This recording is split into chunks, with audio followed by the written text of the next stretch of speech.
it's Ken Kraetzer for Sons of the American Legion Radio, our weekly Army Football Huddle, discussing all things Army. And this week, the win over Air Force in Arlington, Texas, 21-14, and this week's game at home against Bucknell. Now, joining the huddle tonight, our producer, Richard Miller. How are you? Very well, Ken. Great win Saturday for Army. Absolutely. And from Pelham, my SALRadio WVOX colleague, Jack McGurk. How are you, Jack? Doing very well. How are you?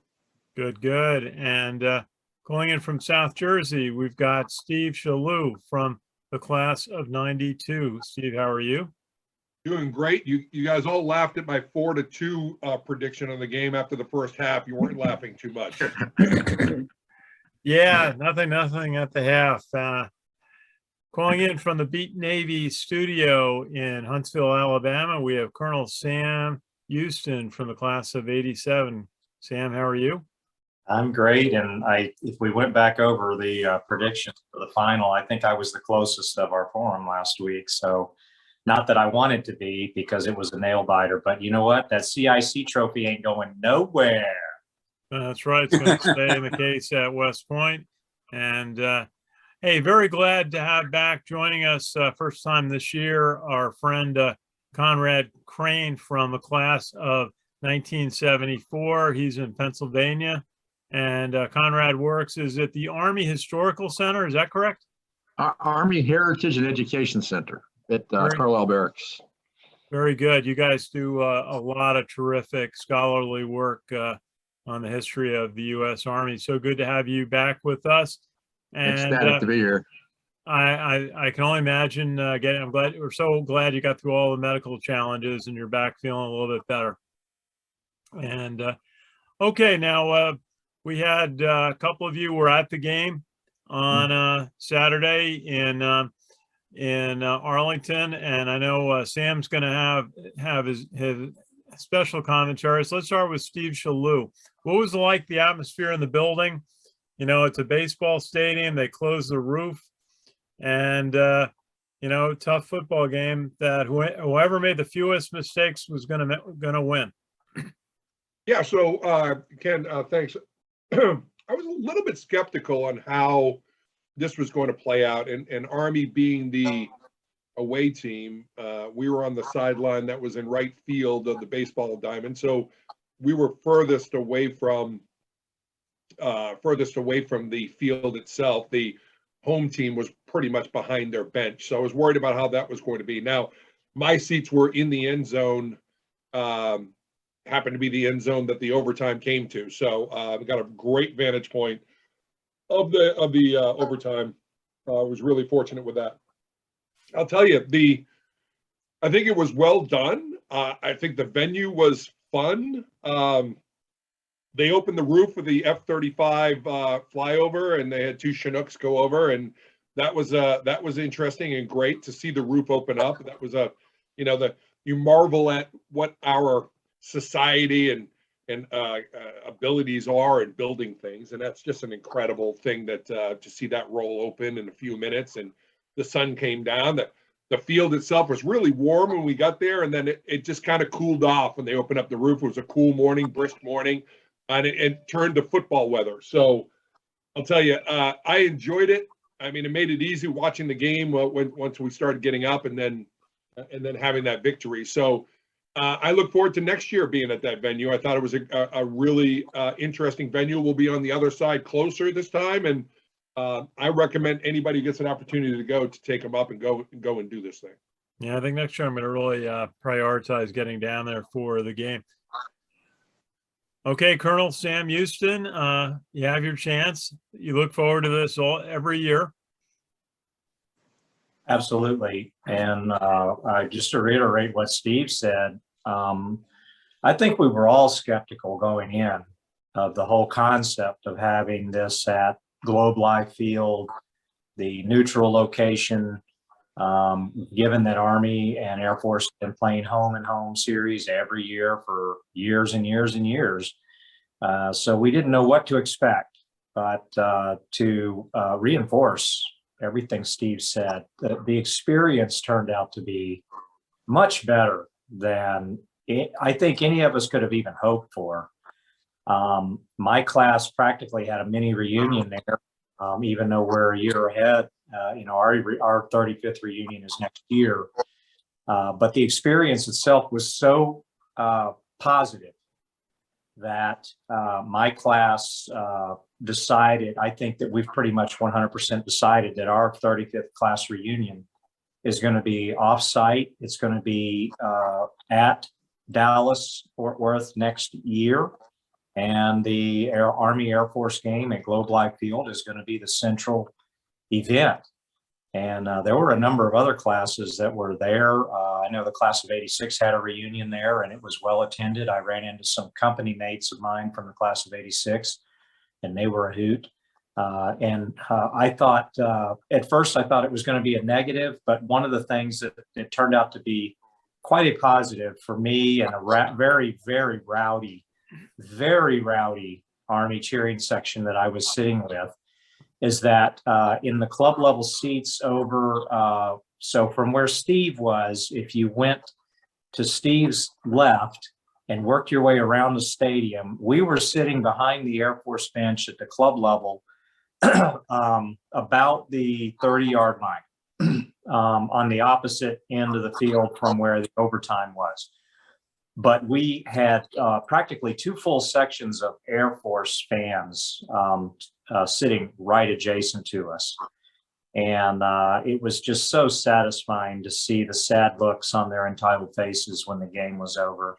And they once again had to leave the stadium thinking that they were robbed, that Fisher DeBerry was still the coach, and that somehow there must have been a mistake on the scoreboard at the end. But no, Army won. Army figured out how to win.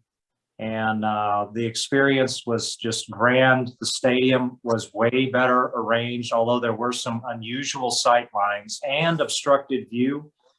From my position, I could not see the closest corner of the end zone from where I was sitting. If any play had happened in that corner of the end zone in the back corner, I wouldn't have been able to see it, even if I stood up. So much like Fenway, when it says obstructed view on your ticket, there were some obstructed sight lines. But yeah, great job, and a wonderful weekend.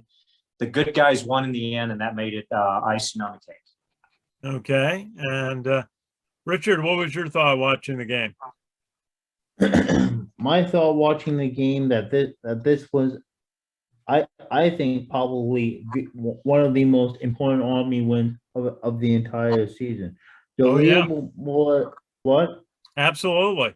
Yeah, like Jaleel Moore's heroic pass pick in the end zone helped pushing the Army West Point football team to a win past Air Force. If they're going to be getting into a bowl game, which hopefully will be happening, they had to win this game. It's one of these tests.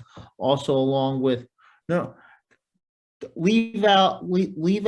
I'm not just cutting the rest of the schedule. Of course, those other games are important, but we've also got this game was important, and then also the Navy game at the end of the season. Those games are important, but this is basically just one step. Well, I think, you're absolutely right, Richard. Jack, I thought, in a second, we'll have you go through some of the big plays in the game. We'll go break down the touchdown, some of the other key moments in the game. I know you have a running summary. Let's hear from Conrad. Conrad, what was your thought watching the game? The history of the Army Air Force series has been the Air Force sitting back and waiting for Army to make the big mistake. And that's why they had their dominance for a couple decades. And we didn't make the big mistake on Saturday. We had the big play. We avoided turnovers. We had the big play with a long touchdown pass. I mean, the statistics, Air Force, had the edge in most statistics, except the most important one, which is points scored. But it was, we managed to avoid that big mistake. Steve and I were talking about why we can't cover that center passing zone that everybody seems to abuse us at. But generally, again, we come at the end. I'll tell you though, that shot block penalty was key at the end of the end of the quarter. I thought Troy Calhoun did a great job managing the end game, but that shot block penalty, I think that they were on a roll, and I think that made them play cautious, and they went to overtime, and then anything can happen in overtime. But again, I was really proud of the team. It was a great win. I actually thought that I questioned for everybody who was there. Normally, the Army Air Force game, because of the intense hatred there between the programs. And Kel Walker was interviewed on Sal Internato's site, was talking about the hatred between the teams. It seemed to me that being a neutral site, that the chippiness kind of disappeared. I don't know. I didn't see the field, but it looked to me like it was wasn't quite the same level of chippiness that the games have been in the past. I don't know if you guys observed the same thing or not, but I was thinking maybe being on a neutral site might have had that impact. I don't know, but boy, it felt really good and that was, as I said in my blog, watching that game on television. I don't know about the acoustics in that field, but the Army alma mater sounded terrific at the end. I mean, it really sounded good. It was, and in Philly, because of the acoustics and the confusion there, it's always seems out of sync between the music and the voices, and they all get all confused and jumbled. It sounded terrific on the TV. The music and the everybody was singing, and you could hear all the voices. It really was stirring. It sounded really good listening to it. It's hard for me to hear the alma mater because I'm generally sobbing after the game. I do. I can't. It is one of the things that after, especially Air Force, when we beat Air Force, I can't hold it together in the alma mater. I can't, because there's so much scar tissue there. It's such a release, and it's tough. It's tough for me to get through an alma mater in general, but Air Force, I can't do it without. I'm sobbing. Well, what is it you're feeling on that, Steve? Is it from football days? Is it from military days that is so intense for you? It's really, it's almost like you go so long with being frustrated by it, and then there's always the air and attitude after. When I played, we only beat them one time, and there's always the attitude that they were a little bit more better than us, and there was always, it was a cockiness, and you just get so frustrated because you work so hard that when you get to the promised land and you have that release, it just goes. For me it does, because I'm still carrying 30 years of frustration through that. Yeah, and I'm not afraid. I'm not afraid to say it. I mean, anybody who sits next to me looking at me going, generally they're poking fun at me, but it's tough. It's tough. Yeah, this has been a tremendous sustained era of success for Army football under Jeff Monken, and I remind people it wasn't like this before, or in a lot of eras.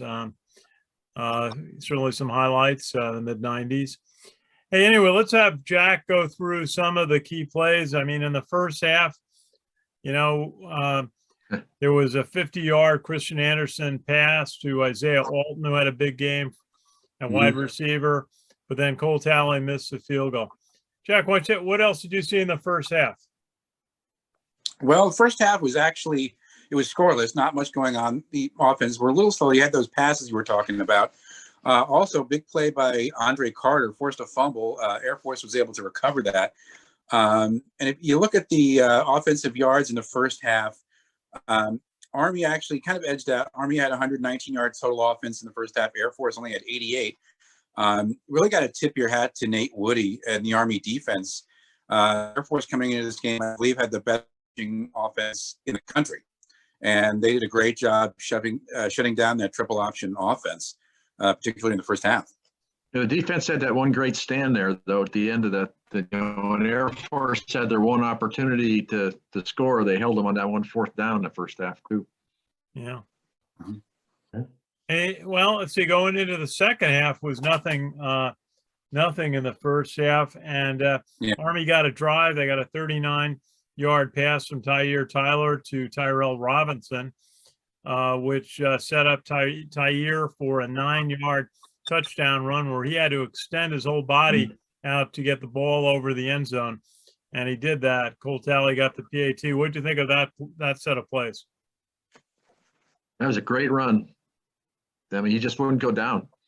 I'm just going to throw out there that the Army lineman held him up and escorted him across the goal line.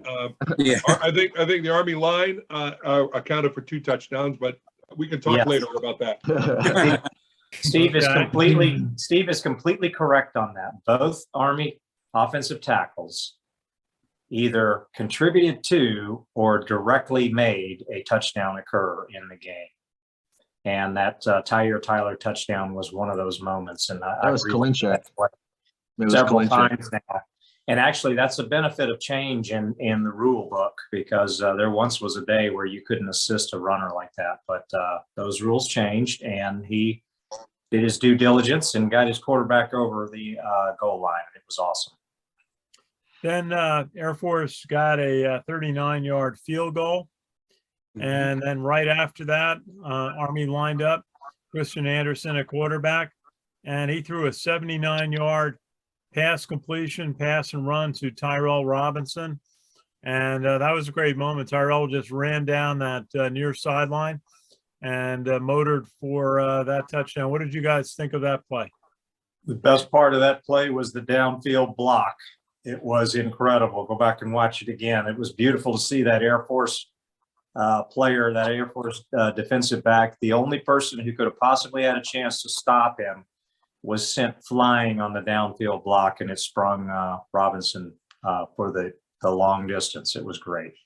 If you haven't had a chance, if you haven't had a chance to see the side-by-side, it's on Twitter, where Rich DeMarco is being filmed calling that play and the actual play feed from CBS and how it unfolds. You'll watch it 20 times. It's amazing to hear him and watch his reaction and then watch the play develop. Incredible. So check that out. If you need it, I can send it to you guys later. I mean, it's a great, Rich does a great job with all of those.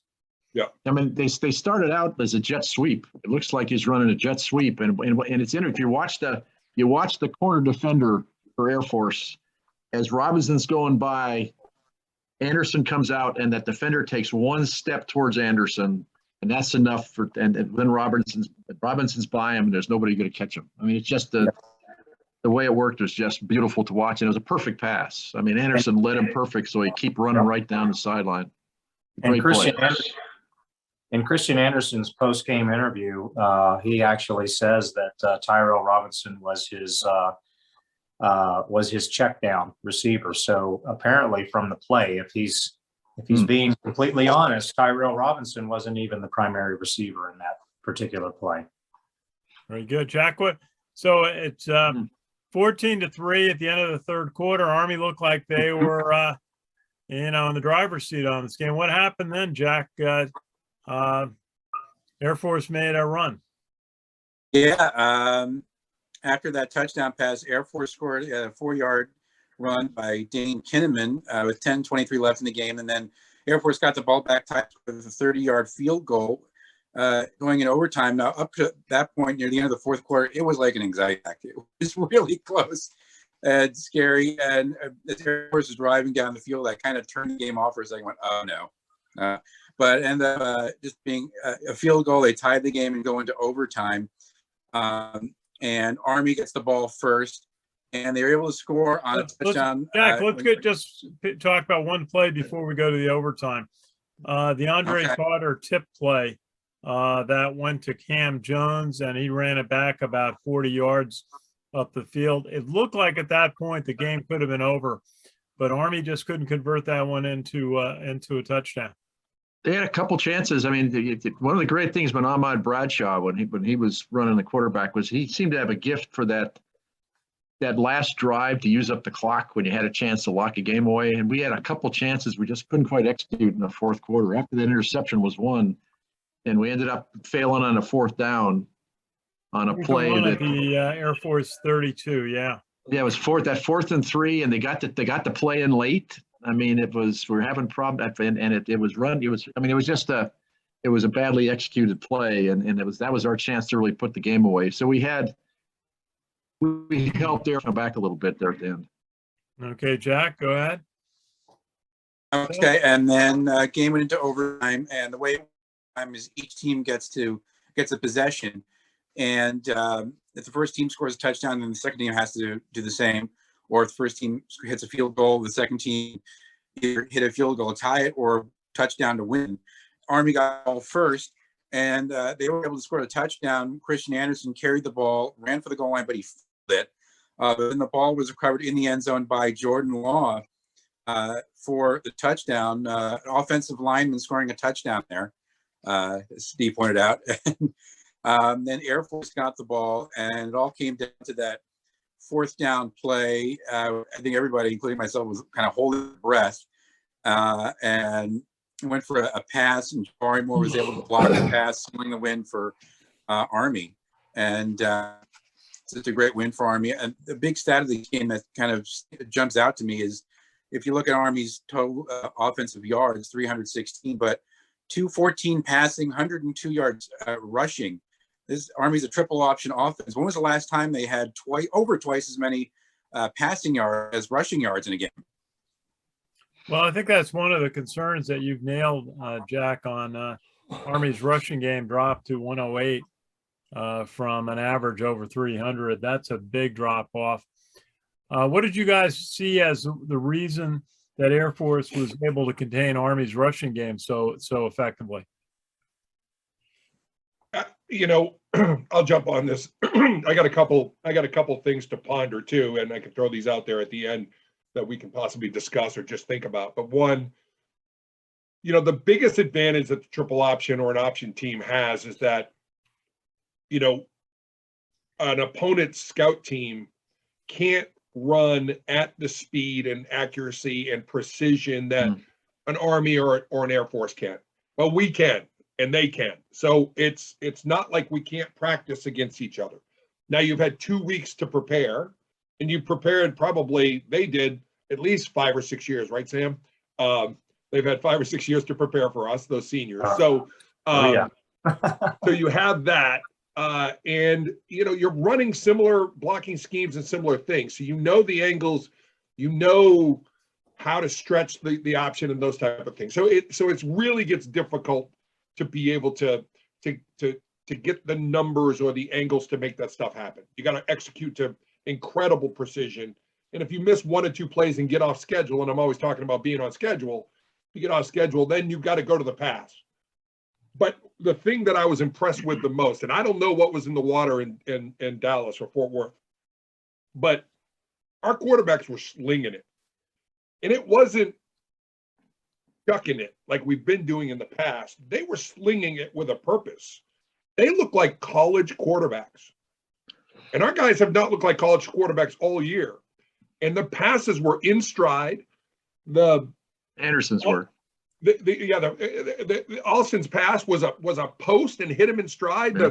The wheel route to Robinson was in stride with a purpose. It wasn't close your eyes and chuck it to an area. And they were slinging the ball around with snap. Those hands, they were snapping that ball. I haven't seen that. I'm usually the guy that says our best passing game is no passing game. I was good. I was good with what they were doing because they had that snap. And the last thing I want you to consider, let's flash back to that last play in the overtime when Air Force didn't get it. Let's say they did. Do they go for 2 there? I thought they probably would have. That's the question. Did they go for 2 there and finish it, or do we just ride it out some more? Because I don't know. I was thinking they got to go for 2. Yeah, that's why I don't like the change in the overtime rules, because with the way it used to be is you each had. If you didn't get a chance to do that the first time, you could have done it the second time. But now the second time around, it's automatic 2-point conversion. So that coin toss really makes a difference. If you want to try for 2 to end it, you only get 1 shot to do it, which is the very first rotation of the overtime. Right. And I think Air Force would have gone for it. But looking at one question I had, and maybe one of you guys who were at the game got word, Coach Munkin didn't really talk about why he didn't play Jabari Laws at all in the game. They seem to certainly be getting some effective play from Christian Anderson and Tyree Tyler. Maybe they thought three quarterbacks is just too complicated, too much of a risk of a mishandled snap. Any thought on why they didn't play Jabari at all? Anderson's more mean- more of a running threat. Yeah, that and Jabari Laws wasn't needed. Jabari Laws was needed in their last game because Anderson got hurt. In previous huddles, we've talked about the fact that Anderson right now, in this point in the space and time, he's the most complete quarterback Army's got. He's the most mature, and he seems to have the best percentages of correct reads and execution of plays. And he passes very well. So Jabari Laws does pass well, yes, but I believe Christian Anderson is very close in his passing precision of Jabari Laws. And you got to couple that with the fact that Christian Anderson also has matured into a good option quarterback who runs the ball very well.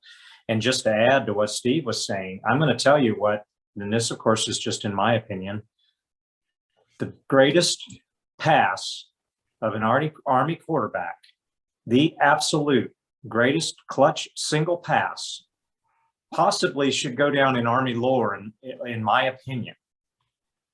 In a game where Army was averaging a god awful number of yards per pass completion, and they completed a lot of passes in overtime. Yeah, the third down. On third down, Overtime. Christian Anderson on a design pass play. So this was not like an option pass or anything like that. On a design pass play, hit Isaiah Alston on a perfect slant pattern pass where only Isaiah Alston could reach and catch it, where the defender could not defend it, and the pattern itself broke so that it was guaranteed that it was first down yardage upon completion. That pass, I'm going to tell you, when Army was third and long in overtime, there was a collective moan coming from the Army crowd that I was sitting with. And it was based on the body of work for the fourth quarter of Army's offense, actually from late third quarter on. And so we were concerned that, oh boy, here we go. And we're going to get stuck with a long field goal attempt. And after Cole Talley missed that chip shot earlier in the game was seriously in doubt until Christian Anderson threw a perfect laser to Isaiah Alston to preserve that drive, which eventually led to Army's score in overtime. So amazing stuff. That's exactly what I was talking about. We look like a college passing team on that play and a couple of first down outs and the long plays. It snapped. That ball snapped out there.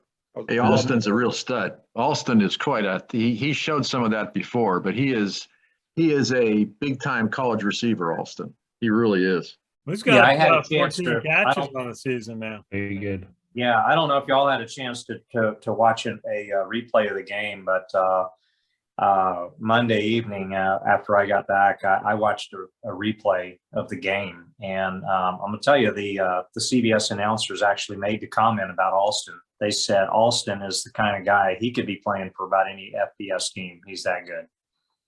Well, he's got size and certainly the speed, but he's got 14 catches on the season, at 6 against Wake and 4 this week against Air Force. And Army got eight completions on the game, which is a lot, and shows that their passing game is maturing.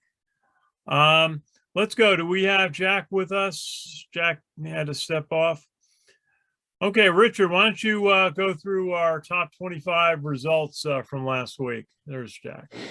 Oh, okay. The top 25. Number 20, Minnesota falls to 6-3 on the season. Illinois defeats them 14-6. Illinois is now 4-6 on the season. Ole Miss, number 16, gets their 7th win of the season, same as Liberty. A 27-14 victory for Ole Miss. Both teams have 7 wins. Ole Miss 7-2, Liberty 7-3. The number one team in the college football playoff poll, the Georgia Bulldogs, are 9-0, defeating Missouri 43-6. Number 5, Ohio State gets by Nebraska 26-17. Nebraska's 3-7. Ohio State is 8-1. Are they going to be in the playoff ranking? Let's Number stop for 25 just a Pitt. second, Richard. I want to throw that out to the group about the struggles Nebraska is having. I was listening to Mark Packer talk about them and recruiting. They seem to really still be struggling at Nebraska. It just isn't the days of old for them. Any thoughts on why they're having so many problems?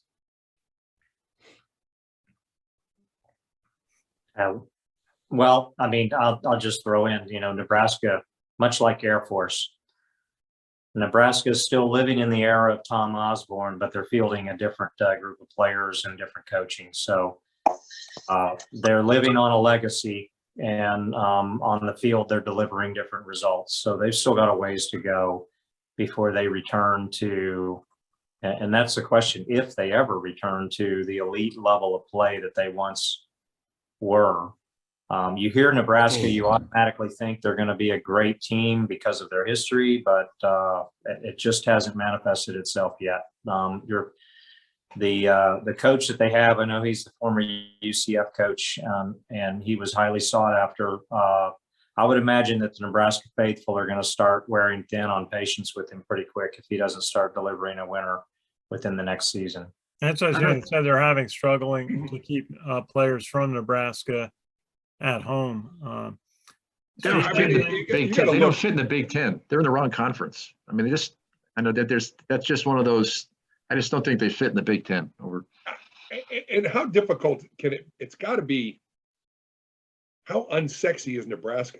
I mean, to go and play football, and if you're not keeping the players that are living in Nebraska, but it's the same problem with Pennsylvania. I mean, the coal miner kids that played in Pennsylvania and played middle linebacker, it's not the same anymore. You want the fast linebacker, you want the 210-pound linebacker out of South Florida, and somebody who plays down there doesn't want to play in Nebraska.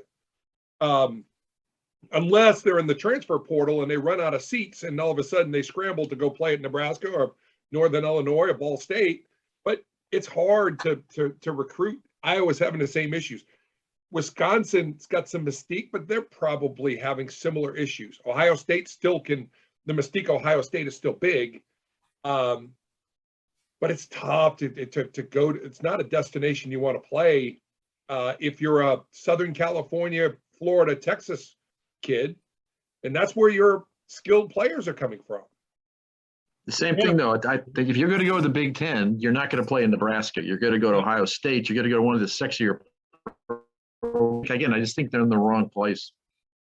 Yeah, it doesn't seem like a fit for them to go play Rutgers and Penn State. Their matchup was always against Oklahoma and the Big 12 and the like. Richard, keep on going. Okay. Let's see. Number 9, Wake Forest loses to North Carolina 58-55. North Carolina is 5-4 on the season. Wake Forest, number 9 in the country, is 8-1. Number 13, Auburn is now 6-3, losing to Texas A&M 20-3. Texas A&M goes to 7-2 on the season. Number 12, the Baylor Bears lose to TCU 30-28. Baylor is now 7-2 on the season. TCU is 4-5. Number 15, the BYU Cougars, an 8-2 mark now, a 59-14 victory over Idaho State. Idaho State is 1-8 on the season. Purdue is now 6-3, defeating Michigan State. The Spartans are no longer undefeated, a 40-29 victory. The Spartans dropped their first game of the season. Purdue picks up their 6th win against 3 losses. Number 10, the Notre Dame Fighting Irish put one really down on Navy, 34-6. Notre Dame's 8-1. Navy goes to a rough 2-7.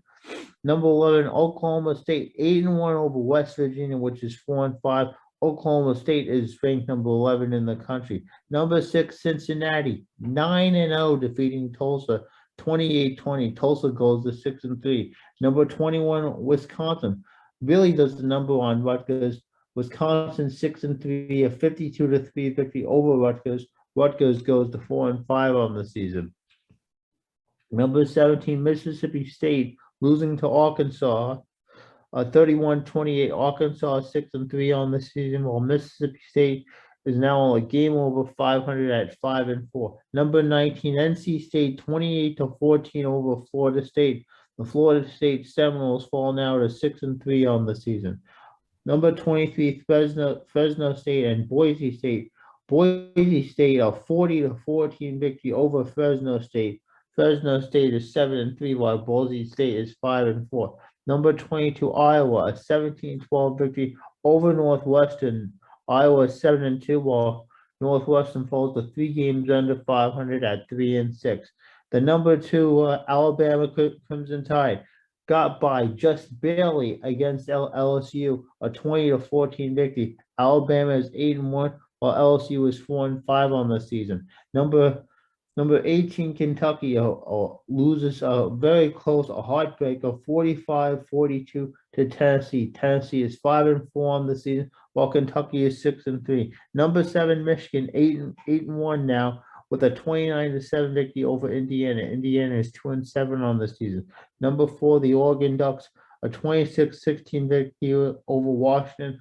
Oregon's 8-1, Washington's 4-5. Number 24, San Diego State is 8-1, defeating Hawaii 17-10. As far as also the first rankings of the college football playoff, it's Georgia, Alabama, Oregon, and Ohio State.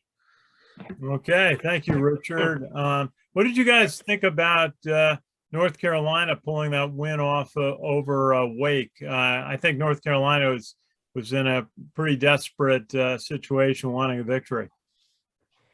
I thought, I was at the North Carolina game the week before against Notre Dame. They had a very, very good offense, so they could go toe-to-toe against Wake Forest offense. It really came down to who was going to have a better defense. Wake Forest couldn't stop a toilet, right?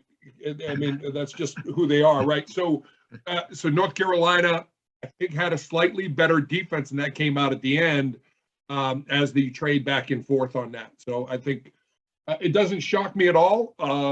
You knew it was a matter of time that somebody would be able to go toe-to-toe with them. Yeah, and I'll add to that, to take a look back at the Army Wake Forest game. In the second half, it came down to the winning team was the team that didn't turn the ball over.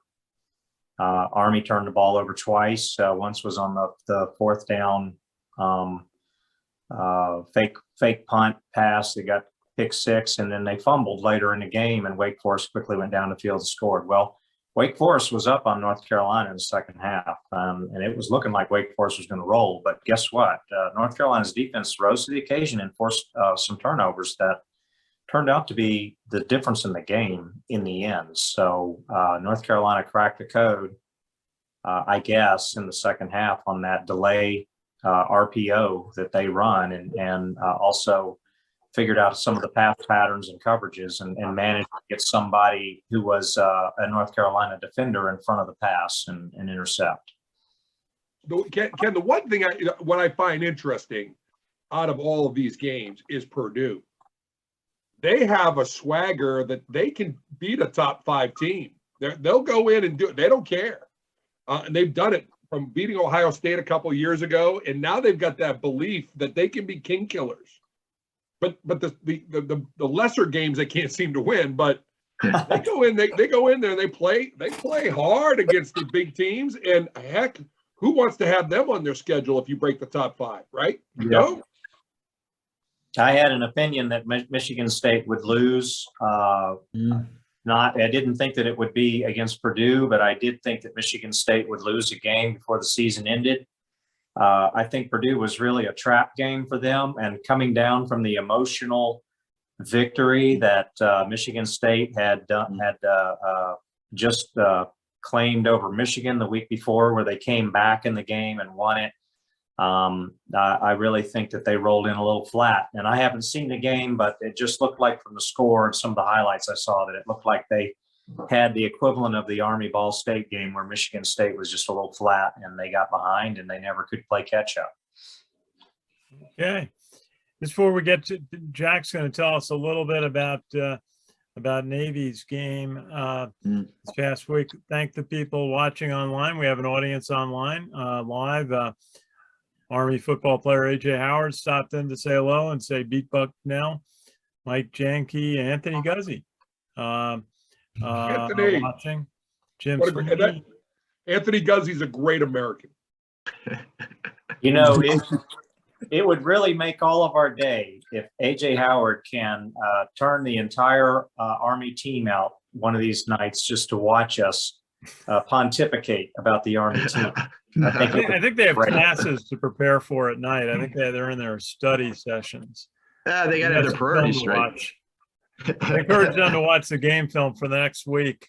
Come on, watch the But, old grads, watch the old football players and sprint players talk about how to play football. But I have a good friend who works with Anthony Guzzi, and I don't know how to pronounce this person's name, Cordapi-ism. It's been following us, and we appreciate that, and send it out to your friends. And we're all about, honoring veterans, Veterans Day tomorrow. And we're always recognizing the 2 million veterans of the American Legion and the 330,000 members of the Sons of the American Legion supporting America's veterans. Now let's go to Jack. Jack, tell us more about Navy's last game. Yeah, they had a game same day as the Army Air Force game against Notre Dame, and they lost that one, falling at 2-7. Final score 34-6, getting blown out by Notre Dame. Navy only had 184 yards total offense, 166 rushing, 18 passing. Navy came up with the first score of the game on a 49-yard field goal by Bijan Nichols. Notre Dame then scored 17 unanswered points in the second quarter, taking a 17-3 lead. Nichols hit a 21-yard field goal in the third quarter, and then Notre Dame then scored another 17 unanswered points in the fourth quarter, which included a safety when Xavier Arline, the Navy quarterback, fumbled the ball, then recovered it in their own end zone. Arline came into the game actually replacing an injured Ty Labatai, who left the game in the second quarter with a neck injury out for the rest of the game. So we have to keep an eye on Ty Labatai. I hope he's okay. Isaac Ross led the team with 73 yards rushing. On defense, Rayon Lane led the team with 9 tackles. Navy, as I said, they're now 2-7, and they're going to be hosting Eastern Carolina on November 20th. So a tough loss for the midshipmen out in South Bend, Indiana. Yeah, And then no we'll bowl have game for a them. week off. Go ahead. Go ahead, Conrad. No, I just said they got no bowl game for them. They can't win 6 wins now. They got 7 losses. Yeah, they're having a tough year, and but as I said online to someone, they're going to come to the Army Navy game with everything they got. No, they'll have everything. That'll be their whole season. Army Navy will be their whole season. It'll be a war. And Jack, who does Air Force have next week? Air Force has, they're on the road at Colorado State. That's a tough game for them, especially coming off a game they must consider a bitter defeat to the Army. So Ken, to comment on the Navy game, this actually is a great opportunity to point out that today is a significant day. Today, and I have to say this because I am a Marine Corps brat. My dad is 23 years Marine.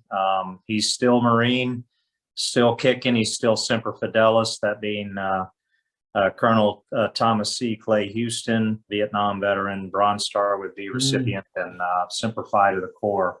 Today's the 246th birthday of the United States Marine Corps, a dream that was born at Tun Tavern back in 1775.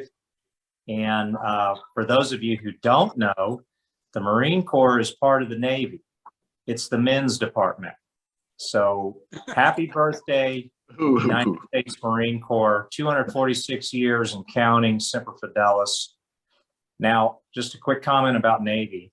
I just read today about Ty Labatai's injury, and I'm hearing mixed reports about the extent of his injury. There's a possibility, if some of the reports I read are true, he may be out for the season. And if so, And I hope not, for Navy's sake. I mean, we've made it very clear that Army and Navy, we don't like each other, but we respect each other a lot. Army and Air Force, we just don't like each other and we hate each other. So, there's a huge difference. But where Navy's concerned, Ty Lavatai had emerged as their clear starter. They were starting to get some rhythm on their offense, but I'm hearing that the injury to his neck included a broken bone of some kind. Oh, gosh. But not on the neck itself, but in the collarbone region or somewhere like that. So I'm going to have to do some more research to see if this actually is true, but that is the buzz going around on the forum right now. And so, we'll put our prayers in for Ty Lavatai on today, the 246th birthday of the United States Marine Corps, that he's going to be okay. Yeah, absolutely. One of the things that we noticed with the Navy football team is that many of their players branch to the Marine Corps. Mhm. Absolutely. Yep. And that's speaks very well to them. They say they like the team atmosphere that Marine Corps will provide them. Just a quick question, Jack. Did Fago get hurt? I'm asking for a friend. No, I think he's okay. Bummer. See, I probably wouldn't be saying prayers for Fago because That's right. We'll make an exception for him. Yeah. Oh my goodness. Yeah, he's a once in a generation player. He's like a Malcolm Perry on defense, man. He is he's a once in a generation player for Navy, and I really believe that Diego Fago is going to be seeing some Sundays in his future. He's really that good. He's a stud.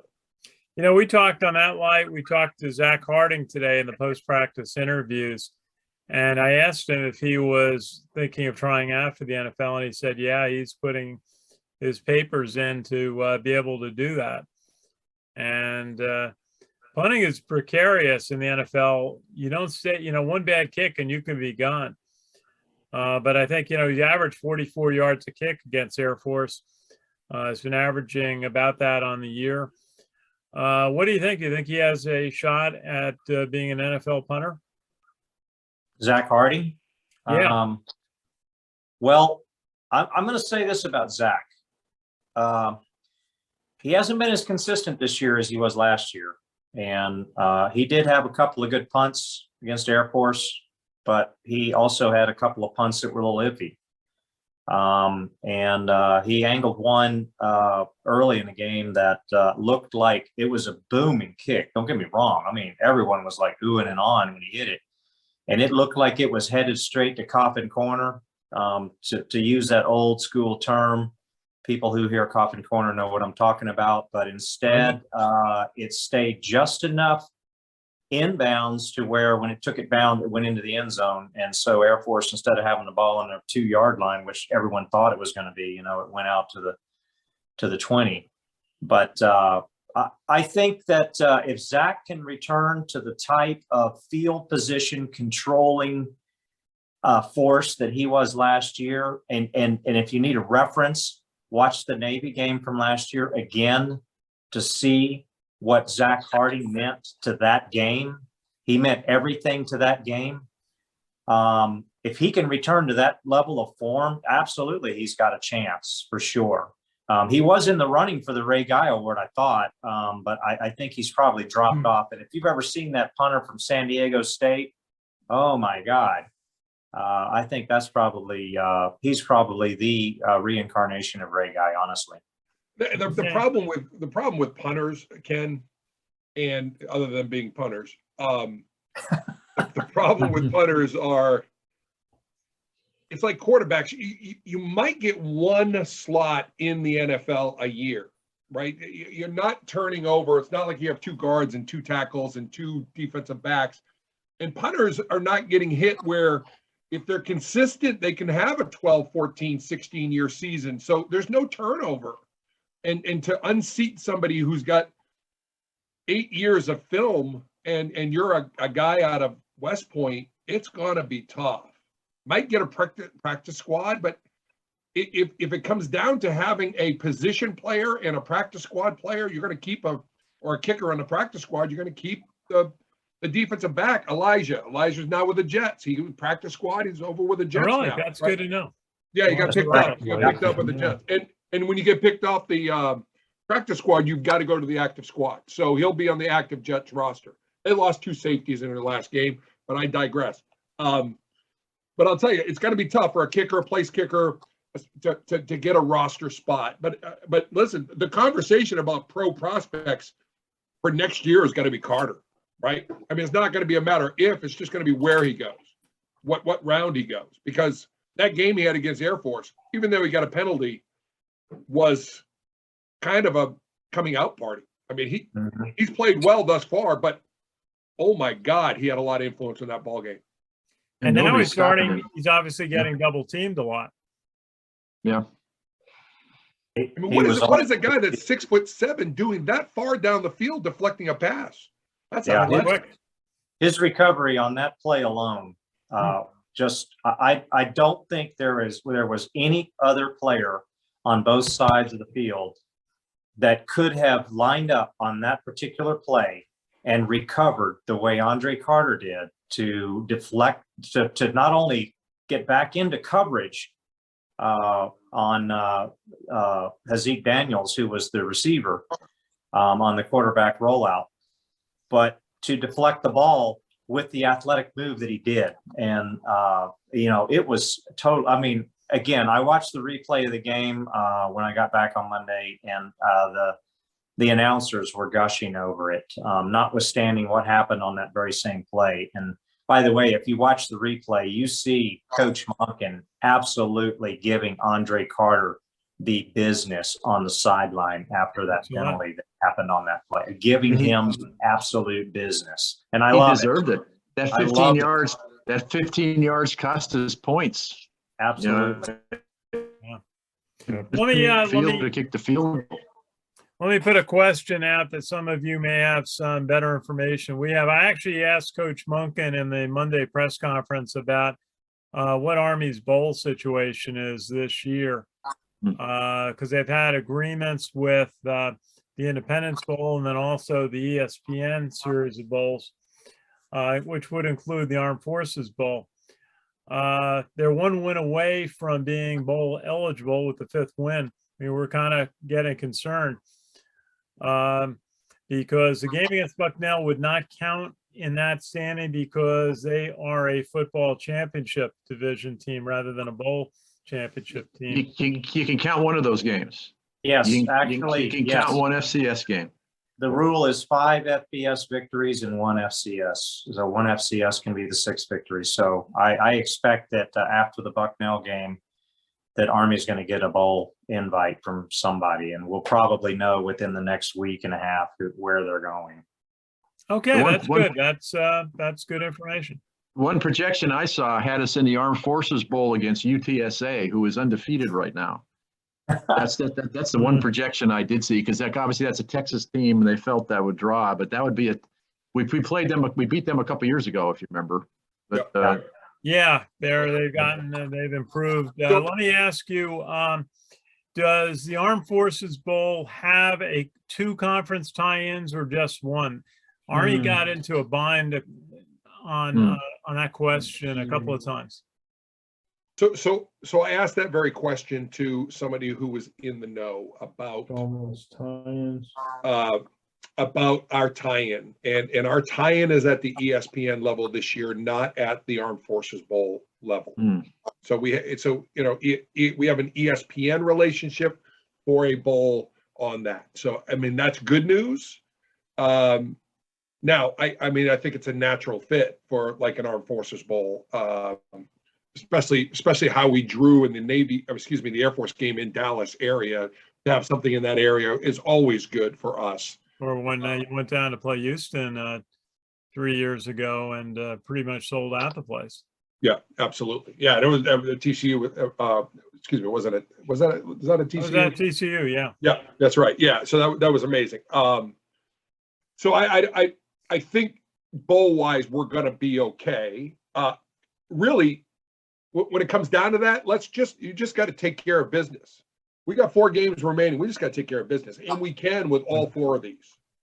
Bucknell for sure, can't look past him, but we, think Appalachian State, and then you just got to think about UMass. We ought to be able to take care of, and then Liberty is a tough team, but winnable for sure, and then go into Navy healthy and take care of business there. We do all those things. If we don't get into a bowl, then that's crazy. But I think we'll be okay. Well, I think Army is a draw both for television and for in person. So, ESPN owns and operates a number of bowl games. Isn't it like 7 or 8 or more? So there's a lot of possibilities with that. A ton. So we'll see with that, but it's now all of a sudden they beat Air Force, which was really one of the key successes of the year. And now they can think about that. They're going to have to take care of Bucknell and Massachusetts at home. Let's go to Richard Miller for a moment. And Richard, what are some of the big games coming up this week in top 25 around the country? Some of the important games coming up this week in the top 25. Let's see. Tomorrow night, number 21 Pittsburgh will be taking on North Carolina, a 7:30 game. Pittsburgh 7-2, North Carolina is 5-4. Cincinnati will be putting on their 9-0 record on the line against South Florida on Friday. That's a 6:00 game. Number 6 Michigan and taking on Penn State. Michigan's 8-1. Penn State is 6-3 on the season. Number 17 Auburn 6-3 taking on Mississippi State. That's a 12 noon Eastern game. Number 2 Alabama is taking on New Mexico State. Alabama is 8-1. While New Mexico State is also 8-1. Also as well, Northwestern 3-6 taking on Wisconsin. Number 18, they're also 6-3. Oklahoma 9-0 taking on Baylor. 7-2. Baylor is ranked number 13 in the country. Number 24, the Utah Ute 6-3 taking on Arizona. Arizona is a struggling at 1-8 on the season. Iowa, ranked number 20 in the country, is taking on Minnesota. Minnesota is 6-3, while Iowa is 7-2. Number 4, Ohio State, another potential playoff team. As now we're getting into the playoff making year, they will be taking on number 19 Purdue. Purdue is 6-3. Ohio State is 8-1. The number 1 team in the country, Georgia. If any games are important to the top playoff teams, Georgia, this one's big. Georgia is taking on Tennessee. Tennessee is a game over 500 at 5-4. Georgia is 9-0 on the season. UTSA 9-0 taking on Southern Miss. UTSA is ranked number 23 in the country. Number 7 Michigan State. Can they move up any further in the playoffs? Michigan is 8-1, while Maryland is a game over 500 at 5-4. Number 11 Texas A&M and Ole Miss. Number 15, both teams 7-2, a 7:00 game. Number 25 Arkansas 6-3 taking on LSU 4-3 on the season. Number 13 NC State 7-2 taking on Wake Forest. Number 12 8-1. Number 9 Notre Dame 8-1 on the season taking on Virginia 6-3 on the season. Also, number 10, Oklahoma State and TCU. Number 10, Oklahoma State is 8-1 on the season, while TCU is 4-5. Number 22, San Diego State, 8-1 on the season, taking on Nevada 7-2 on the season, a 10:30 game. Also, number 3, Oregon, 8-1, taking on Washington, 5-4 on the season.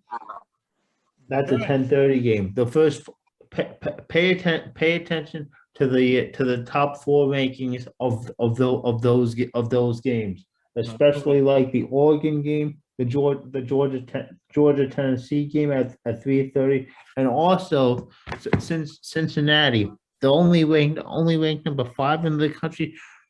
Should they really even be higher than That's what everybody's asking is if Cincinnati wins out and win the American Conference Championship, whether they will get a playoff bid, be one of the top 4 teams. It's going to be hard to keep them out. Jack, what are you following? What are you told me you might be going to the Holy Cross game this weekend. That one's in the Bronx. It's Holy Cross at Fordham. So that should be a fun, battle of 2 Jesuit schools there in the Bronx. My family's actually going. My dad went to Holy Cross, so he's going with some of his classmates to the game. I'll also keep an eye on the Air Force, Colorado State, and Navy's got that bye week. They don't have their next game is against Eastern Carolina on the 20th, so they're not playing this weekend. But definitely keep an eye on that Holy Cross Fordham game. Of course, Fordham is going out losing their first 3 games. They they've won 6 straight. So and Fordham, I noticed that on the schedule, Fordham University earlier this season had a game against Bucknell, and Fordham actually won that game 66-21. Yeah, I didn't leave a lot of time to talk about the Bucknell game, which I probably should have. I asked Coach Munkin about Bucknell. They've 1 win, that against Cornell, and they're not generating a lot of offense, about 200 yards a game, and their defense is giving up a lot. Their offense is 205 yards a game, 82 of that rushing. And then on defense, they're giving up 439 yards a game. I guess we should go around and what do you think about this game? Is this a challenge for Army coming off a very emotional, physical win on the road to get back to the level they need to play a representative game on Saturday? Let me jump in and say that I have a prediction for the game that Jabari Laws. Jabari Laws will have the majority of the snaps at quarterback this week. Okay, that would be interesting. I mean, that was one of our questions. Coach Munkin hasn't been elaborating on who's going to play. And I wouldn't be surprised. It'd be nice to see him get the chance. Yeah. Do you think we'll see any of Cade Ballard in this game? I think maybe, possibly. Still, I don't. They may have him chained to a radiator somewhere in a basement. I'm not sure, but we'll figure that out. But I think either Jair or Christian will start the game, but I think Jabari will get the lion's share of the reps. I think it'd be the right thing to do, just in terms of resting as we hit the home stretch. We got some time to that in UMass to get some reps in for some people and rest some people. So I think we'll go about that. I don't think we're jockeying for a top 25 bid, so we don't have that in terms of running up a score and showing ourselves that way. And I think we'll probably start throwing some wrinkles out there that we haven't seen, just to give Navy some things on tape for them to have to worry about. So I think they may open up the playbook a little bit, try some things out. And we'll be successful. Heck, we'll win probably by 28 or more. And our defense to keep them a little bit and give some people some time. Okay. So did you give a score in there, Steve? You want to do your prediction? 52-12. Okay. We'll take that. Conrad, what's your thought about Army hosting Bucknell this weekend? I don't make predictions. I've been burned too many times over the last 20 years on those. But now this one, I expect to see a whole lot of people play. I don't know if we'll open the playbook up, because I think we'll have a lot of different people playing and doing a lot of different things. But this will be a good game to let all the young guys play, and I think everybody will be fired up to do that. And this is I don't think Bucknell is Citadel. This is not I think an FCS team that is going to challenge us, but I've been wrong before. But I think this is a game when we're going to see a lot of people play, I think. I agree with you on that. I think it's going to be a chance for I think Army's going to have a very strong first half, and then play everybody, get as many people in the game as possible in the second half. Sam, what's your thought on the game? First thing I'm going to say is I want everyone to take a very collective sigh of relief in knowing that we're in the middle of the Monken era, and then think that it really wasn't that long ago where we would really seriously wonder whether or not Army could beat a team like Bucknell. We don't even wonder about that anymore, nor do we worry about the next two games. This is what's going to happen this week. This weekend, everybody plays. Everyone gets reps. The score is going to go up real fast and real soon. It's going to be much like in I believe the UConn game where it was 42-0 at halftime. I mean, it's going to be something similar. So, I'm sure that there are a lot of players very deep on the depth chart that are real excited about Bucknell coming to town because they know, hey, family, get your tickets, come on up to West Point. I really do expect I'm going to get a chance to get a few reps in this game. It might be in the second half, but it's going to happen, and ditto for the UMass game. So it's not even a game that we question. Army would have to not show up and put position cones out on the field and just put a football out there for Bucknell to win the game. And so it's going to be a chance if you really want to see some of the depth on Army play and hear some names you haven't heard, maybe even some names on the prep team. This weekend is going to be your chance. My major disappointment, though, is finding out that Jack McGurk is not coming, because Jack, I bought a ticket and I'm flying up there, man, and I really thought that you were going to be joining us at the tailgate there in A-Lot, and we were going to get to hobnob a little bit and imbibe a couple of adult beverages, and you can put your earbuds in and listen to that Holy Cross game and be in the stands and root on the Army team at the same time. So, maybe you've got time to reconsider. Okay. I want you to think. I want you to think real long and hard about what it is you're going to miss. Because my prediction for the game is I think Army's going to break 60, so it's probably going to be maybe 62 to 14, and Bucknell scores late against the Army fifth string, so that's what it's going to be. I hope that there's a big turnout there, but I don't expect a big crowd at Mikey for this one. But it doesn't matter because I'm going to be making up for the Wake Forest game and join Steve for a good time cheering on the Army team and watch them become bowl eligible. Well, this is going to be the Military Appreciation Day at West Point, and they're going to have a lot of special events. One of the things I look forward to every year at this game is the large flag presentation. They'll present, typically they have presented a field-sized flag at halftime with the West Point band playing their John Philip Sousa marches.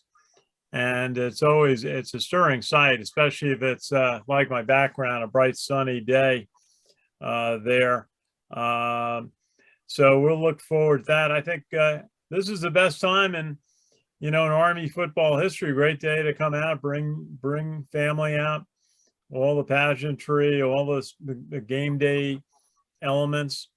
It should be, it's a great game day experience. I know I'm looking forward to it. We're going to still work on Jack. He had a press box seat offered to him, and so I think it's pretty tempting. Well, he hasn't had a chance to experience one of our tailgates, number one. Number two, I hear that the big flag's actually going to be at the Fordham game. And three, I'm just joking on that. Three, to quote one of my favorite movies, Animal House, he's a legacy. Okay, so anyway, we got Richard. What do you think the score of the game is going to be? This is going to be a game where everyone on Army is going to play. That means Army is just going to run away with this. 62-14 Army. Continue when you work is good. just continue rolling on. So the Army is gonna roll them this weekend, 62-14 Army. Yeah, this So may can not I be point out the, something here? go ahead. How long we've been doing this huddle? Almost 2 years now. Is it, Okay, I just want to point out something here. I think we just had a first. Richard Miller and Yeah. I have the exact same prediction for the game. I think it's a first. I want to make a note of that. Okay. Okay. Richard often was taking a contrarian view on this. He went with your prediction. I think this is going to be a great day to watch college football at West Point, unless you're a Bucknell fan. It's going to be, Army running the offense and going the length of the field. I think it's going to be tough for Bucknell to stop. We'll see. That's why they play the game. And Army's got to come and play. And it may not be the best sight on TV if it's a big score, but we'll see. But hopefully it'll be a great college football day and atmosphere at West Point. Hopefully we get sunshine. We got a view like we have in the back today on my background, and we'll see what happens. I think Army's going to score a lot of points, so I'm going to go for 56-10 on this. But it'll be interesting.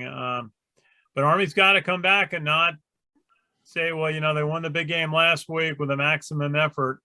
And I'm sure Coach Monken, I have to say though, this was one of the few times I really saw Coach Monken a little bit spent on, the post game, and then also even on Monday. He looked relieved that they got the win. Those games must be just for coaches, just must be aging. When it's going that deep into the game, and one play will make the difference in the game. Yeah. So any other final comments from the huddle for this game, week 11? We didn't get any feedback on the announcement of Villanova as the Tennessee game substitute on that. Army. Is that a done deal, Steve? That is a done deal. That's a done deal. Well, I think it's pretty disappointing to not go to Tennessee. And I think Tennessee is going to get a lot of critique on that. I mean, their stadium is named for a West Point grad. This had been set up years in advance. And, it would have been a great, I love going to those. And I'm sure a lot of Army fans are looking forward to going there to see a game in one of the great stadiums in college football. So here's something interesting to think about. Tennessee is teetering on bowl eligibility this year. So wouldn't it be ironic if when it comes to bowls that Army goes to a bowl game and ends up slotted versus Tennessee? Just something to think about. Well, Army took Tennessee's spot in the Independence Bowl last year, so it's not so outrageous. So that would be interesting, and interesting payback for Army. I don't think Tennessee would really cherish that. Let me ask you folks a final thought for the evening. Army has gone through this tour of the Big Ten and the Big 12 of games: Penn State, Ohio State, Oklahoma, Michigan, and this year Wisconsin. Next year they go to a Southeast Conference team in LSU, or 2 years actually. Does it make sense for Army to continue to schedule these games? And what would you recommend as far as what makes sense for them to stay in touch with the Power Five? I think it makes total sense to continue to schedule these types of games. And at some point, Army's going to get off the schneid and knock one of these teams off.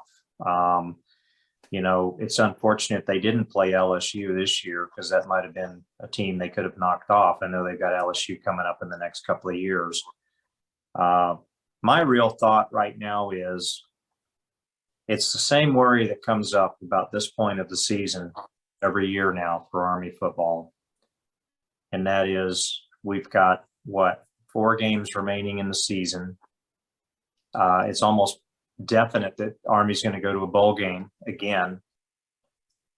But have you taken a look,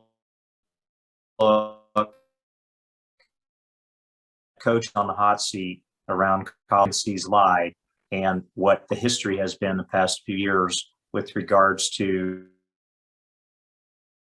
Monken? And there are some people very legitimately worried that we are staring down the barrel of the gun of Monken's last 5 games as Army's head coach. And I hope that that's not the case. So I'll use this one moment in my final comments of the night to make my appeal to the Army West Point leadership, the Army Athletic Office, the athletic director, to the Army leadership. Pay the guy. Whatever he's asking for, let him have it. We can't afford to lose him. Not right now. Let him continue to build. Let him continue to have that opportunity to knock off that Power 5 team as Army's head coach. And about a week and a half ago, I sat in on an appointment where I was given a virtual tour of the Michie Stadium renovation project and the box seats and everything else that they're installing over on the east stands.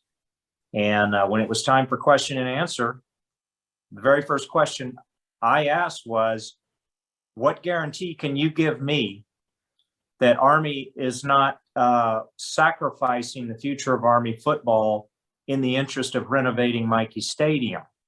Because I'm here to tell you, Army fans and alumni like me, I would rather watch a winning Army football team put the licking on other teams in a high school stadium than sit there and watch a losing Army team in a renovated Michie Stadium.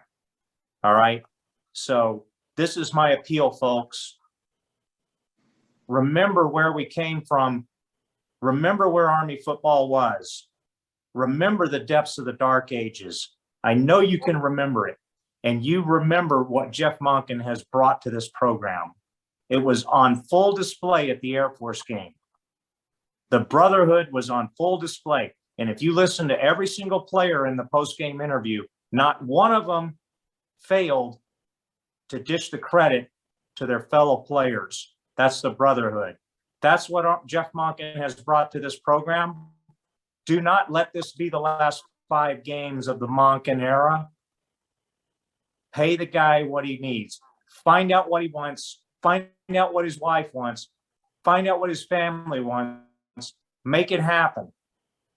And let him be the greatest coach in Army football history post Earl Red Blake, please. All right. I finish with that. I echo what Sam says. I do echo what Sam says. Well, it's the challenge of, if you follow college basketball at a mid-major like Sam and I have experience at Providence College, there's sort of a history of movement of coaches that you sort of get used to. You have a little bit of success and the coach moves on. And a little less of that in football because it takes longer to groom a team. Basketball, you only need a couple of players to bring in.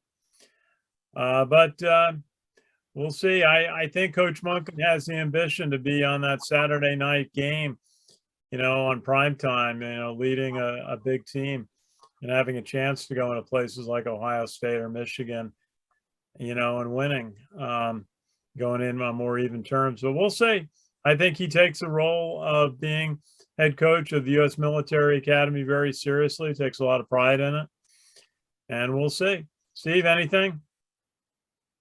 To Sam's comment, when I was talking with Coach about his decisions on coach, it was like, you think Sam would be upset if I left? It was a question he asked me, and I said, yes, he would be. So, but seriously, the big thing that you didn't mention that outweighs everything you said, East stands, money, any of that stuff, is who's going to be the next superintendent of the United States Military Academy. because Extra this could superintendent. turn on a dime based upon who the new superintendent is going to be. Is this General Williams last year? Maybe. They may give him another year. Boy, he has had to handle a lot in his tenure. Can And we he bring? carried the torch from Soup Daddy very, very well. And but I tell you, I mean, we've been riding two superintendents that were friends of the program, that played in the program. That, I mean, we're running out of generals. I didn't stay in long enough for me to be the next one. So, so I'm telling you that we are that eventually someone who was upset with the fact that we're at cork squad tables and had a lot of food is going to be in command. Things may change at that point. Can they bring Caslin back out of retirement? You know, like how they brought Goodfaster back out of retirement that time, you know, to be the suit again. I mean, come on. That is a huge factor. Okay, let's wrap up. I think we're over our time. It's going to take a lot to process this video. Jack, any final thoughts today? I was just going to say with the Bucknell game, I'll predict 52-14 win for Army. I actually looked at the odds and stuff, and the Black Knights are 54.5-point favorites. 54-point favorite? Yeah. I don't think I've ever heard of a game with that much of a margin. Yeah. Got to be a record. Wow. And Yeah, again, we're all I was also gonna 60 say- points. Yeah. And I was also going to say congratulations to Army linebacker Eric Smith, who was nominated as the 2021 recipient of the Defender of the Nation Award, which is an award that represents exceptional leadership qualities in the field, academics, engagement in the community. And the recipient also exhibits a high standard of integrity through demonstrated example. And the award also always goes to someone from one of the military academies, including Air Force, Coast Guard, Naval Academy, Virginia Military Institute, West Point. He's actually the second West Point guy and second football player to get the award. The inaugural award went to Andrew King, another linebacker Good from the player. Army football team. Good player. Congratulations to Eric Smith. I think Andrew King, I want to catch up with him. I understand he's going to law school Wow. right now. Smith is also a semifinalist for the Campbell Award, which is the academic Heisman. He's making some ripples. Yeah. Well, Conrad, you didn't want to do a prediction, but we're very glad to have you back. Hope you're going to join us regularly through the end of the season. And Army will face Bucknell. That is a 12 noon start at West Point. If you're going, and I encourage you to go. It could be a great college football atmosphere. Get there early by 10 o'clock, and the West Point band starts their pregame performance and the march on of cadets about 11:30, so you won't be in your seats by then. So let's just go down. Richard Miller from Florida. Thank you. You're welcome, Ken. Okay. Go Army. And Sam Houston from the Beat Navy studio in Huntsville, Alabama. Colonel, thank you. Thanks, Ken. Beat Navy, beat Bucknell, and I'll see you at Mikey on Saturday. Absolutely. Look forward to that. And let's see, Conrad Crane from the class of 74. Thank you. Good to have you back. Glad you're feeling better. And we'll look forward to you joining us when you can for the rest of the year. Looking forward to it. Okay, very good. Jack McGurk from Pelham, who we're going to try to convince to go to the game on Saturday at West Point. Jack, thank you for your help and contributions. Thank you. And Steve Shalou from South Jersey from the class of 92. Steve, thanks for your participation, and thanks for joining us again. Happy Veterans Day to everybody who served. Thank you. Absolutely. I was just about to say that. Best wishes on Veterans Day to all veterans who served our country. And we especially say thank you for your service to the 2 million veterans of the American Legion. And I always thank our group, the Sons of the American Legion, 330,000 members serving America's veterans. Okay, we'll be watch for our coverage from West Point on Saturday morning here on West Point Football Report. It should be a good day of college football. Thank you for watching.